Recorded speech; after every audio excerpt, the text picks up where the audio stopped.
Hey everyone, meet Kevin here, and meet Lauren. Hi. It's been a minute since Lauren has been on YouTube, and we're bringing her back today to confront Lauren on a lot of questions that y'all have had. And first of all, Lauren, what have you to say for yourself? Where have you been? I think that's the biggest question is, where has Lauren been? I've just been hanging out being a mom. So I don't know, I kind of stopped because I feel like my content maybe wasn't so interesting as, a stay-at-home mom. So that's kind of why I stepped back. And we're also trying to get pregnant as it was when I last had a video. So I feel like still trying. Yeah, still trying. It'll happen one day. I think people would love to see you, like, behind the scenes of Lauren, behind the scenes of what it's actually like with two children and what you do on a daily basis, and even just your thoughts on design, I think. I mean, I think you've got great opinions. Yeah, I mean, that kind of was what it was initially, was the behind the scenes aspect of my life, and I'm your wife and, raising the kids while you're working, and then you come home and then we get together and we're a family. But I felt like it kind of got repetitive. So, I mean, unless I had some type of big subject moments to incorporate, I don't know. That was kind of generally what I was thinking as to why I stopped. So you're saying you were lacking clickbait. Yeah, I mean, I used your name as best as I could, but I mean, I can only do that so much. So one big thing that also comes up is people saw that you also signed on the debt for this plane that now we have. Yeah. How do you feel about how did you remotely think this was okay? Well, it's been a thought for a while in your mind, and last year... Not yours, let's be clear, it's been hell him. Last year you wanted it too, and I know you've said this like a broken record, but it's definitely for a business purpose. It's not at all for leisure or vacations. Not that we wouldn't do that too, but it's for business. And last year when you had talked about it, it didn't make sense at the time. Even still, it scares me a lot, but I will say that this was an opportunity this year to, kind of just go for it. I kind of told you, just as when you were starting out in real estate, you kind of have to spend money to make money. And you made a few pretty big purchases in the beginning it was a lot of money to us, buying a few Hugo Boss suits. And I kind of think this is the same thing to scale. If you want to slingshot yourself into a different category or caliber, you have to make a big move sometimes, and I feel like this was a much more appropriate time to do so. So I did sign off of it, or I said yes, and not that you wouldn't have done it anyway, but I mean, I was supportive at least this time. It made more sense. Look, your opinions are super valuable to me, and it's so interesting that you bring up the Hugo Boss suits, because now we've got just a wardrobe of those. But you're right, when we were saving up money working at Red Robin and Mrs. Fields and Jamba Juice before that, an $1,100 suit at the time, that was huge. That was a lot of our money was going into, it's a suit. And so there was always this argument of, well, why get a Hugo Boss suit? Why not go get like a Nordstrom Rack one or whatever? Not that there's anything wrong with Nordstrom Rack, right? Yeah. But it was that. It was buying the brand new Prius and wrapping it. It was doing a TV commercial with a lot of our net worth at the time. We spent a ton of money on a TV commercial. Yeah, and I will say, like, a lot of people were trying to discourage us and you specifically with these purchases, because especially in Southern California, the realtors here, they don't have this standard of needing to dress like you're on Wall Street with nice suits and everything like that. A lot of people are in jeans and a nice, colored shirt or whatever it may be, and that is totally fine. But to make an impression and, maybe excel a bit further, I feel like sometimes these purchases are quite necessary. Yeah, and I think one of the differences too about, you had sort of touched on it, this we weren't ready last year with a plane, was that we look at our travel in 2022, and sure, we went on family trips, but how much business travel did we do? Not much. Nominal business travel, like strictly this is just business. I think this year it's going to be completely the opposite. Oh, you got a full schedule like every week. It's going to be insane. And I think it's going to be fun, and it's going to be great for everybody. The content, I think, is going to be amazing and very educational. I think it's generally going to be really amazing and awesome. So. Yeah, I think it's wild. I think last year we had maybe 5 trips where, sure, we conducted business as well as went to family destinations. But this year we're probably looking at somewhere around 200 days of flying. Yeah. And what we found was if we wanted to go to as many different cities as possible for HouseHack to find the best areas at the best opportune times, we had to get educated really, really fast for HouseHack. The last thing we want to do is spend 5 years, I think, trying to figure out, where do we want to buy? Yeah. Or worst case, go too fast and buy somewhere that's not appropriate, right? And be in a situation where, the market bottom was then. Yeah. There has to be basically studying for a test in a sense, is you need to be prepared for when you want to actually have your test, which is when you want to buy in this scenario. And when you pull the trigger in buying these houses for HouseHack, you need to be really educated on these markets and the different areas, and that's what all of this is. So it's all education, prepping ourselves for pulling the trigger. Now, we're going to be vlogging that experience, and we'll be hosting it here on the channel as well. You were actually with us on our first flight. I was, yes. I have a feeling a lot of people are going to be asking for you to be on all of the flights. Can we get you on all of the flights? Right here, can we get a commitment? I know. I mean, that's the thing. I actually would love to be involved more with the weekday flights, but the problem is that I have to pick up my kids from school and deal with homework and all the things related to kids. I can't sacrifice a big day or multiple days doing that. I don't want to be away from them so much. Maybe a random one here or there. So it might be like a lucky few that I go during the weekday. Now, that is also based on the original schedule that we have now, which is generally, the beautiful thing about this plane is it's going to enable us for a relatively low variable cost, about $1,500 a flight hour, which if we fill up the plane could work out to as low as like $300 a ticket. Kind of incredible if you think about that round trip for an hour destination away, here to Arizona and back. Variable cost, $300. That's remarkable. Really, really neat. But the current schedule we have is 11 to 7, which that's not too conducive for the kids. No. So I think one of the things that might be able to get you on more flights, and I want your opinion obviously on it, is if we maybe move that up, and maybe what if we took off at 10 and we were back at 3, right? And then with the people who were shadowing us, we showed them the podcast studio, the Blackboard studio. We had a barbecue with them here. Yeah. So that way we had a mix of both. We had the people who were shadowing us, coming to our destination, flying with us. We land in Oxnard, it's 15 minutes away, and we come hang out at the studio. But that could potentially enable you to come with us more, am I right? You're definitely right. I actually would be very interested in coming on more flights if that were the case. I have to pick up my younger son at 1:30 and my older one at 2:40, I think it is. So if I had my parents, as an example, pick them up and just hang out for a couple hours, and then I'm back in a timely manner, I think that's definitely doable, and I'd love to help. I think the last trip was really fun, and I learned a lot. Tell us about it. Where'd we go? We went to Gilbert, Arizona, which I had never heard of before.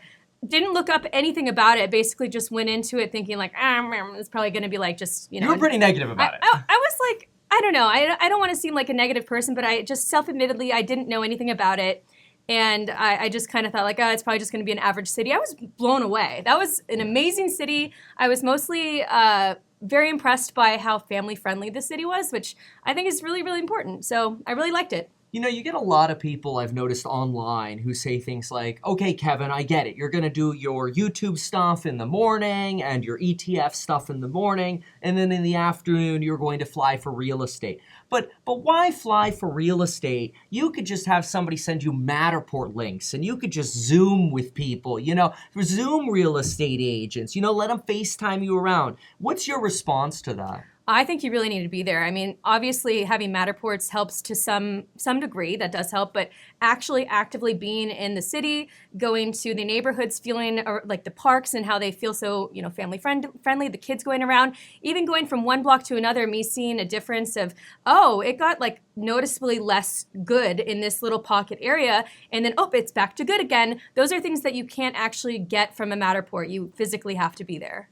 It was really incredible. I mean, there were some areas, all of a sudden, I actually went down the wrong street. I made the wrong turn, and then we decided I'm not allowed to drive anymore, which is probably better anyway. Yes. But we end up in this neighborhood, and there are all these man-made lakes. They literally have dock homes. Yeah. I'm like, I thought this was just desert. Yeah, and they like put fish in the lakes for a recreational activity for the people who live with the dock homes. I'm like, that's brilliant. It's incredible. And I mean, but then you'd go from like a downtown area, like downtown Chandler versus downtown Gilbert, some real differences in terms of the area right around the downtown, which is actually really important because we learned that the best place for Airbnbs are close to downtown, and that Gilbert might have an edge over Chandler for that. However, you've got this potential Airbnb bubble if we actually walk into a recession here. What's your take on that? This potential of maybe, I mean, does it make sense that people would go to less Airbnbs if hotels were, let's say, discounting prices?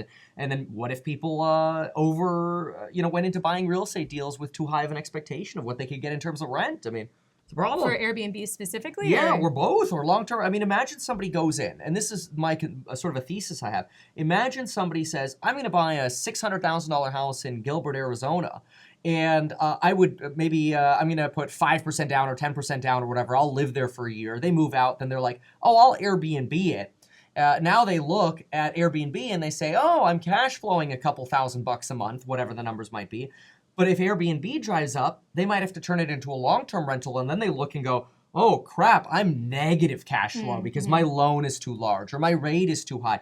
I need to sell it. And the demand for the Airbnbs are no longer a thing, so that, I mean, that would be a problem. I'm worried about that happening. So that's one of the things when we're looking, we're trying to make sure we don't end up buying in areas or buying types of properties that are still walking into a bubble. We've really got to find the bottom. Yeah. And I don't think you could do that over Zoom. What about you? No, I don't think you can. And I think that there are different scenarios that could create a problem. What you had just said about there being a bubble and it affecting the Airbnb cash flow. I also think this is kind of a different city topic, but I think it's important to note is that, you look at Las Vegas or you look at Summerlin, and you have an aspect of, I could buy this and get this house and have this cash flow like this, but then they build a new development, and then it just completely that's gone and done with, and now everyone moves to that one and is like, what do you do with this property that I have? Nobody wants it because they want the new one because there's constantly, a flow of new properties being built. So different things in a certain city could affect the market, as we all know. You just have to watch out for those things. Yeah, I did think that was interesting. We're by no means Vegas real estate experts, but one of the things we did see is Henderson used to be the family go-to area, and then it became Summerlin. Ooh, what if now we're going to build another community somewhere There's just so much land, and it's just, that's, I think, more the culture there is like, let's have the new hot thing. Yeah. And I don't see that so much in Gilbert. I really see this community feel that once you kind of get grounded, you want to stay, and there's not so much the expansion of the new city and the new hot thing. Yeah, and now keep in mind, we've only been there once to Gilbert. So these are just initial impressions that we have, and this was our first stop. So we're looking at going from here to another 150 cities. So our thoughts are probably going to evolve a lot. Yeah. But I think we can say with certainty, Gilbert's one we're going to be coming back to. Yeah, and that's the thing, we get a good feeling about one. That's not the one time we're going to be there. You have to continually educate yourself. Every time you go there, you'll probably find a handful of new things that were not seen before. So it's important to go back to those cities that you think are special. I'm a big fan of regularly being a local when it comes to real estate. Even when you finally do end up buying somewhere, you want people to know you're always there.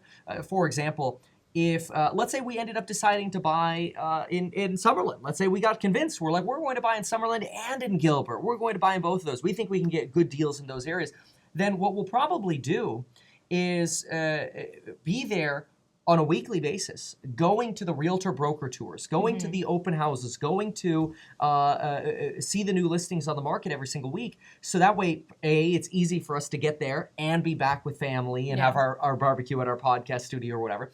But then also, the agents know, they're local. Yeah, they're not a foreigner. They are here. They've got an office here, an outpost here. We want to do business with them because they're local. And we personally know how important that is to have these good relationships with the local agents.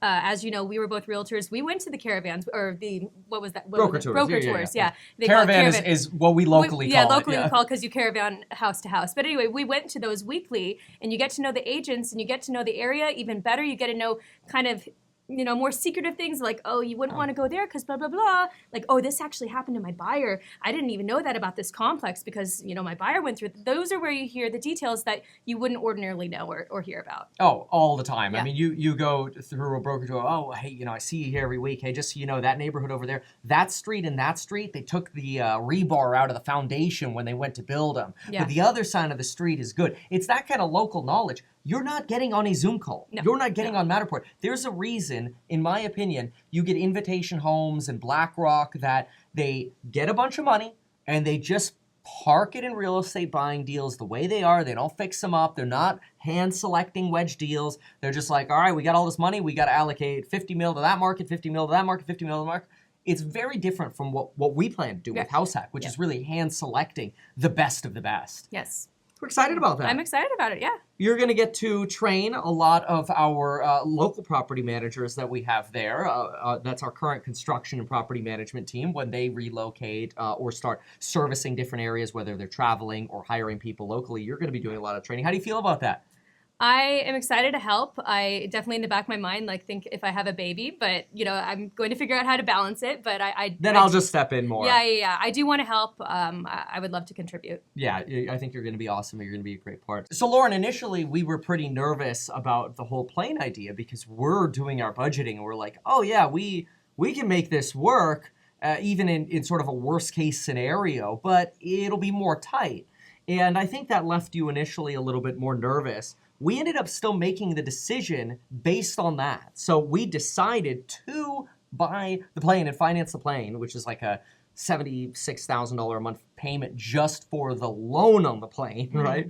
We decided to go for that before we even had this new idea that took a lot of your nervousness away. And I don't know if you were super nervous. I mean, you were obviously not nervous enough to say don't do it. You were obviously optimistic enough to say yes. But what was this new idea that got you so excited to where now you have no nervousness left almost? Yeah.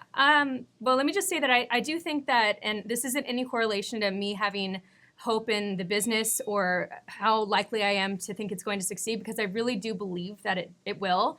But I was about 70% nervous. I'm generally more nervous than not. 70% nervous. I'm a big worrier. Okay. This is a big cost, and it scared me a lot. But again, that didn't correlate to me thinking that there wouldn't be success. It just is scary. It's a big purchase. But I will say implementing the shadowing aspect of it made me feel a lot more secure about this financial, big thing coming in. And I think it's worth noting that HouseHack, our real estate startup, isn't buying this plane. We are, right? We are signing on it. We are taking the liability on it. So we have so much faith in our three businesses that even with Lauren's 70% nervousness, correct me if I'm wrong, but even with that, you're like, yeah, the potential we have in these businesses is such that it is worth this substantial personal risk that we're taking to go forward. Yeah. But now what you're saying is so you were willing then, but now your nervousness has relaxed a bit because I'd say it's at 20% now. Oh wow! Okay, yeah, that's a big difference. That's maybe just me inherently being nervous. I don't know. No, I mean that's a big difference though. Yeah. And I was getting sleepless nights regularly because it was scaring me a lot. Yeah, well, hey, you know what? That's what happens when you take that entrepreneurial risk, and you're on the boat with me. I know. We're tied together. You know? I'm going down. I'm taking her down with me. No prenup. That's right. Tied together. So tell people what is this shadowing thing we're doing? So basically, the shadowing thing is where you are given an opportunity to go along on a day's journey to a particular real estate area and shadow Kevin and the team and kind of get a feel as to what's going on, ask him questions, make little videos with him, whatever you want to do to get knowledge or whatever your motivation for doing that is. That's your opportunity to do so, to come on board and join us for a day. Yeah, so basically there's a link down below where you can sign up and join and shadow me for a day. So you'll come to California, you'll come to the Oxnard Airport, and we'll fly out of there.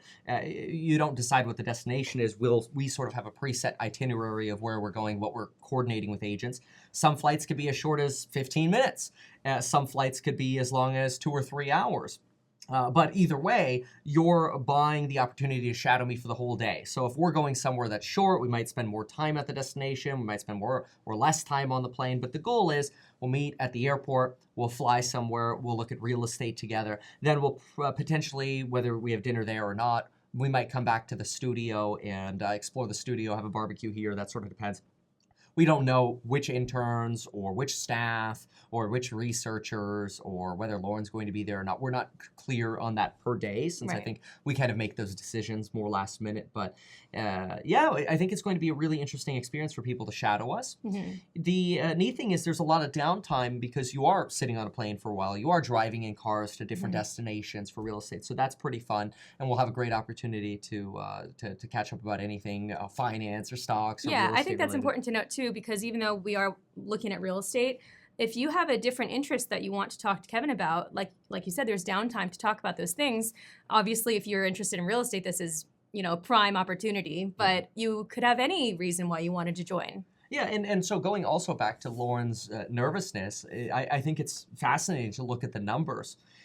For us, the plane is probably something that runs about $200,000 per month is the way we're looking at it. 76 of that is about the mortgage, and then about 124 is pilot salaries, hangars, insurance, maintenance, hourly costs, gas, whatever, Wi-Fi's at like with a data cap is $5,000 a month. That's crazy. Can you imagine paying $5,000 a month just for Wi-Fi? And it's plain Wi-Fi too. They say it's 5G, but come on, it's just plain 5G. Hey, more opportunity to talk then. Maybe that's not a bad thing, right? We need Starlink. That way we can live stream from the plane. Oh yeah, that would be cool. We're going to look at the sticks live streaming, but then they're going to charge us even more. But the point of that is, just to break even. I mean, if people are shadowing for a cost, just to make the numbers easy, of $4K, let's say, we're looking at just for break-even purposes. What is that? That's 25 times 2. That's 50. 50 shadowers have to come with us to break even every single month. Yeah. That's per month. Yeah. There aren't that many days in a month. I know. Well, you'll be flying a lot. We'll be flying a lot. Yeah. So fascinating. Okay, so we talked plane. We talked Gilbert a little bit. What do you think about my latest schedule, this idea that I have of filming more in the morning and then trying to escape the studio, which I never really did during COVID, but escape the studio like we did yesterday, where it's, hey, no anxiety to make videos. It's the phones are off, the phones are away, and we get to go do something with the family and the kids or whatever. Yeah, I mean, I think it's great. I think that it's always continually been a thing of figuring out balance with you. Working hard and working a lot is in Kevin's nature, and I respect it. That's awesome. Not everyone's like that. But I do think that this new plan can incorporate a good amount of balance, so I'm optimistic about it. And it's wild because we're doing so much more. Not only is it now YouTube videos, but then it's ETF, it's a lot of wonderful people that are working with us now, helping. It's flying, it's the real estate startup. People are wondering, how do you balance that all? Yeah, there's just not enough hours in the day, right? It's tough. It has always felt that way. I think this new schedule of only doing my videos in the morning from 4 a.m. to about 8:30 in the morning is so good because it frees me up to where the rest of the day I could just focus on working with people. That's research, that's traveling for real estate and talking to folks with our shadows, whatever. But that's really good because one thing that I noticed, and I'd love you to chime in on that, is when I was always thinking about making videos, there was always this like underlying sense of anxiety of like, should I go step aside and go make a video? You know, you're at like Disney World. And you could sense that demeanor with him too, even if he wasn't vocalizing it. So if you have that hard cutoff, I think that's a good thing. I think so. Because give me an example. Like, is it like a Disneyland? Oh, there he is going filming again, or like what's like, oh, before we go on this ride, like you guys just go get a snack, and I'm gonna film in this corner. And it's like I'm not hungry, but okay. Or it's just the scrolling during the lines or whatever of researching. And what else are you gonna do? Talk. But it's just stuff like that, and I'm very, very forgiving of it. I've always said to Kevin that I will be the most forgiving person of him working hard because I know he has to do it. It's something in his mind, he has to do it. As long as the workload doesn't affect you being mean or unkind or something like that, which you're very, very good about being kind. Yeah, I have personally noticed that when I have that hard cutoff and I tell myself, so I mean, even today, there's a piece of content.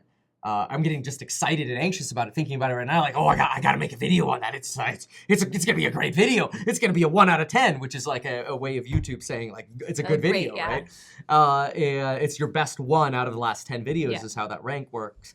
And so I'm excited to make that, but I've told myself, no, I didn't get it done by 8:30. So what am I going to do? That'll be the first thing I film at 4 a.m. Have more content for the next morning. Now, you will implement some breaking news here or there, I'm assuming, right? Oh, gosh, yeah. I mean, don't get me wrong. If there's live breaking news or whatever, then I've told myself I can only do it if I go live. Oh, okay. So that way it's not...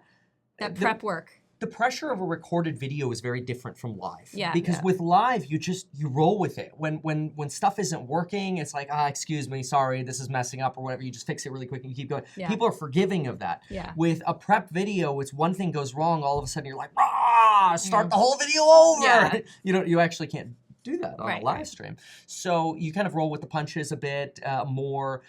Really, you're talking title, thumbnail, and you're live. There's no upload, placing the ads, the cards, the description, the tags. It's live, just go. You can even have your wife like sneak in a plate of food or some coffee here or there. If you ever see a random hand, that's me. You've done that so many times. I know, yeah. I don't think I'll even forget ever the Jan 6th riots. Oh man, yeah. 2 years ago, was that a 10-hour live stream? That was a long one, yeah. 10 hours of just sitting there. I mean, Lauren's bringing the bedpan back and forth. Oh gosh, yeah. The No, we adult didn't do that. diapers, yeah, no.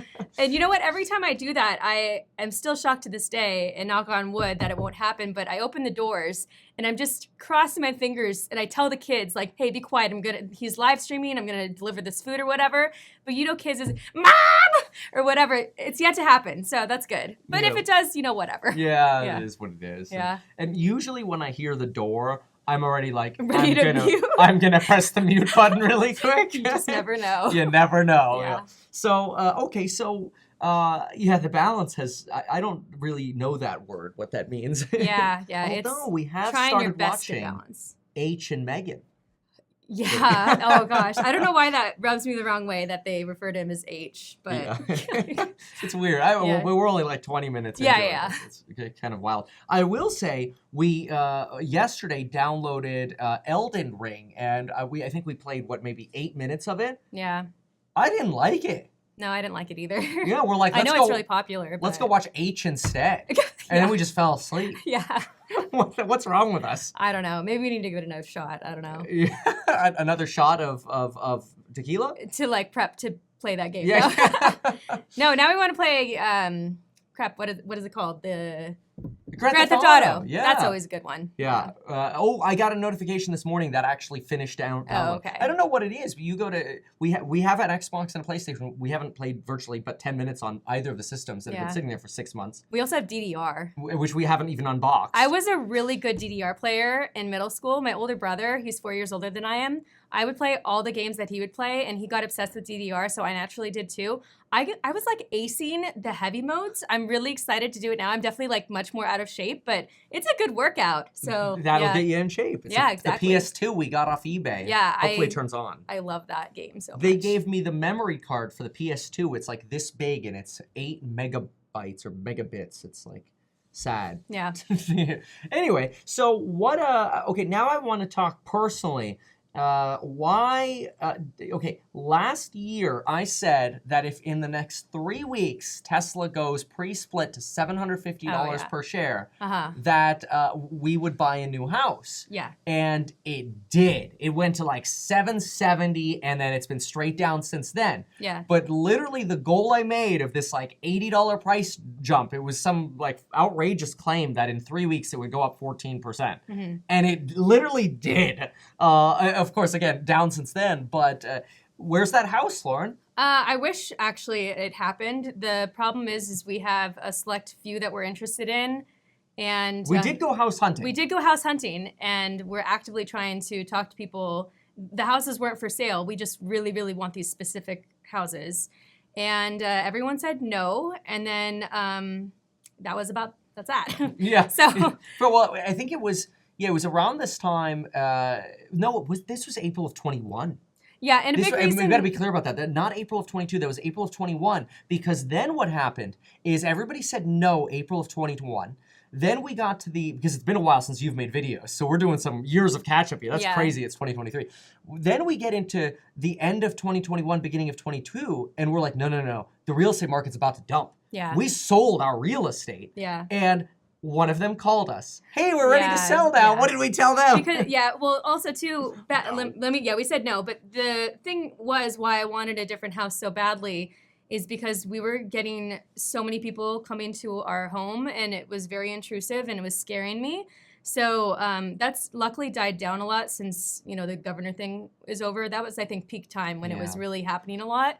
And so, then kind of things changed. It kind of actually worked out in our benefit that we weren't able to buy a house during that time.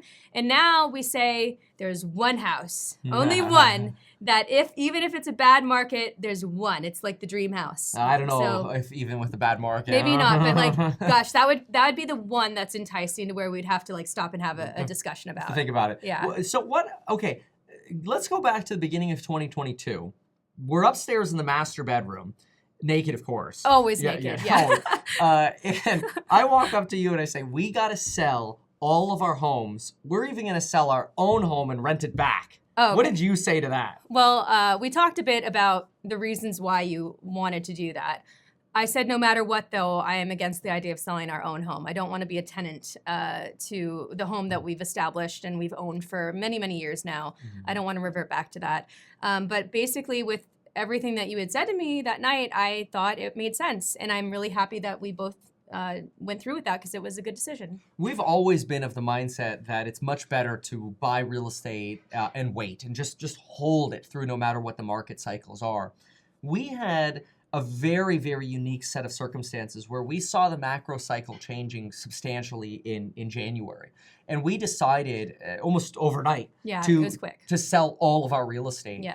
And so we sold all of our real estate. Our closings were all between March and I want to say May. Yeah. By the beginning of June, about the first week of June, we were done selling all of our properties. We had, at the time, 22 rental properties and 5 that were not rentals. So that meant with units, we probably had somewhere around 26, 27 tenants, all in Southern California, coastline real estate. So it was a big portfolio. Yeah. It was somewhere around $25 million portfolio of real estate properties. And we sold all of that quickly, which a lot of folks say, well, wait a minute, now you're going to be subject to these capital gains. But we also knew that there was a potential that, wait a minute, we might at the end of the year personally, like us taking the liability, right, buy a plane. That can now offset some of our capital gains. So that's a unique circumstance for us. That was a unique circumstance. That was a huge factor in me feeling like the plane purchase was a good idea. Right, because now we don't have those capital gains to worry about because you can completely write off a plane. On top of that, we also want to make sure that there's no impression that anybody thinks we are competing with our real estate startup for rental properties. So if we had our own rental properties, and then let's say a fixer-upper comes up, we didn't want anybody to think, oh, Kevin and Lauren are going to buy the best for their own portfolio and then give the second pickings to HouseHack. Yeah. So now we are in a position where our only real estate investment for the time being and into the future here is going to be HouseHack aside from family property. So that would be the house my dad lives in, our own property, and then the one we're filming out of now. Yeah.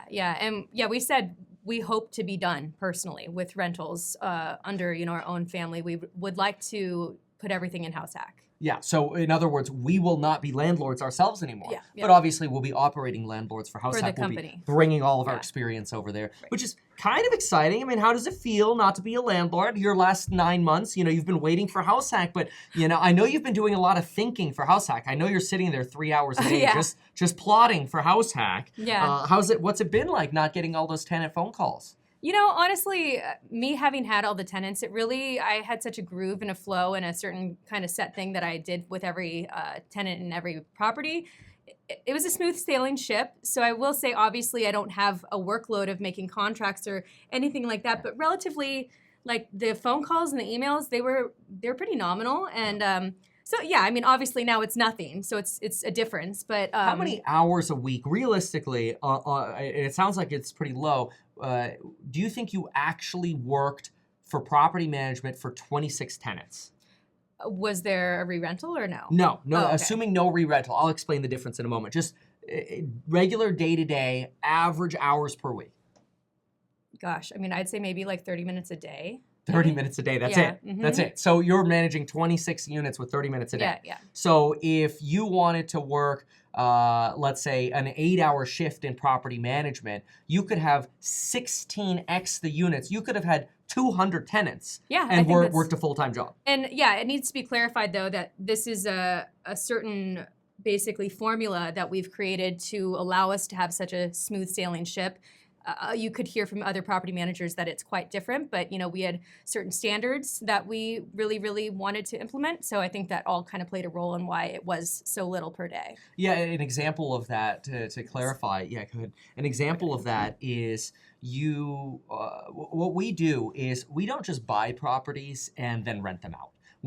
And then a lot of landlords do that. And we're not saying that's a bad strategy, but a lot of people will buy a home and they've got so much capital that they've got to put into the deal for their down payment that they don't really want to spend money on fixing up the property. And that's not necessarily a bad thing. You just rent it out. And then the theory is, I'll just fix stuff when it breaks. We never had that thesis. Every single property of ours we would buy. We would generally buy properties that needed work and needed some love.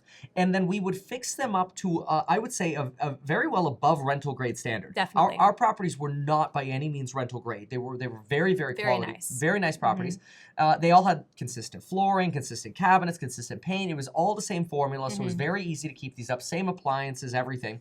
And we would make sure that since we had such a good product, we chose the best tenants to fit that product. Yeah. And it really made the workload, aside from re-rentals. What Lauren's talking about with re-rentals is somebody has to move. Yeah. And then we've got to show the property. Right. Yeah. We've got to show the property. We got to, give do inspections. Contracts, arrange for a fix-up or whatever, inspections. That definitely ups the workload.